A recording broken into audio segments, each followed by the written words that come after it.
Əsas sürətlər qutusunda yaranan problemlərdən biri də bu freksiyonların aradan çıxmasıdır. Yəni bu freksiyonların üz qatı xarab olduqdan sonra elə bir detalda aşılamalar gedir. Sürətlər qutusu nasaz vəziyyətə düşür. Bu xarab freksiyonlardır.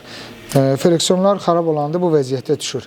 Əslində freksiyonlar bu vəziyyətdə olmalıdır. Bu yaxçı vəziyyətində olan freksiyonlardır. Bu korobkanın nasosu sınıb, bunun dişləri sınıq vəziyyətdədir. Bu dişləri yenisi ilə əvəz edəcək. Bu nasos da yenisidir.